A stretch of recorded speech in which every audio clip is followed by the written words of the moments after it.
Arsenal နဲ့အပြိုင် Newcastle United အသင်းက Bayer Leverkusen အသင်းရဲ့လူငယ်တောင်ပံတိုက်စစ်မှုလေး Christian Kofani ကိုစိတ်ဝင်စားမှုမြင့်တက်နေပါတယ်အားလုံးပဲမင်္ဂလာပါခင်ဗျာArsenal ခွန်တန်းကနေပြန်လိုက်ကြိုဆိုလိုက်ပါတယ်ဒီနေ့တော့ Arsenal နဲ့နာမည်ထွက်နေတဲ့ Bayer Leverkusen တိုက်စစ်မှုလူငယ်လေး Christian Kofani အကြောင်းကိုကျွန်တော်အမြင်သူ့ရဲ့ဘောလုံးစကေးအားသာချက်အားနည်းချက်နဲ့အခြားအကြောင်းအရာလေးတွေကိုတင်ဆက်ခြင်းပါတယ်အရင်ဆုံးကစားသမားအကြောင်းကိုပြောရရင်ကိုဖာနီကအသက်20ပဲရှိသေးတယ်ပြီးခဲ့တဲ့ရာသီကလီဗာပူးစင်မှာပွဲ44ပွဲကစားပြီးဂိုး9ဂိုးသွင်းထားတယ်ဂိုးဖန်တီးမှုက6ချိန်အထိလုပ်ထားတယ်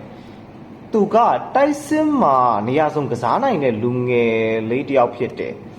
အဓိကပြဿနာကဈေးပါပဲလီဗာပူးစင်ကဒီကစားသမားကိုအရှုပ်သတင်းတွေအရယူရိုတန်100ဒါမှမဟုတ်85တန်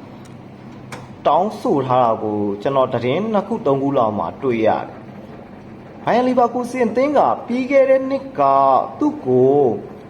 အေဗာစီးတီးအသင်းကယူရို9တန်းကျော်လေးနဲ့ပဲခေါ်ထားတာ။ဒါကိုသူတို့ကအမျက်ကြီးတင်ပြီးရောင်းချင်နေတယ်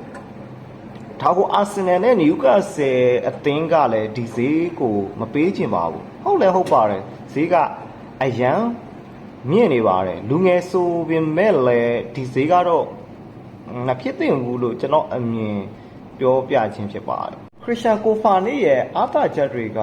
ဖေးနောက်ခံလူတွေကိုအရှိန်နဲ့ကြော်ဖြတ်နိုင်တယ်သူက counter attacking မှာအန်ဒီအရှိဆုံးဖန်တီးပေးနိုင်တဲ့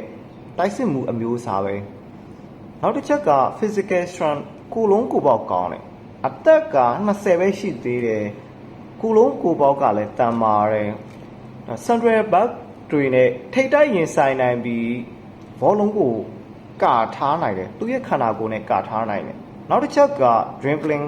တယောက်ချင်းကြော်ဖြတ်နိုင်စွမ်းပဲသူက1-1အခြေအနေတွေမှာယုံကြည်မှုရှိရဲ့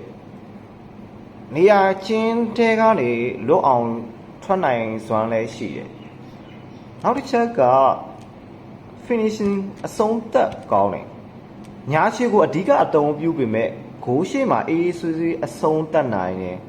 ဘောက်တူဘောက်ထဲမှာလည်းအခွင့်အရေးရရင်ဂိုးအဖြစ်ပြောင်းလဲနိုင်စွမ်းလည်းရှိတယ်နောက်ဆုံးတစ်ချက်က pressing သူကရှေ့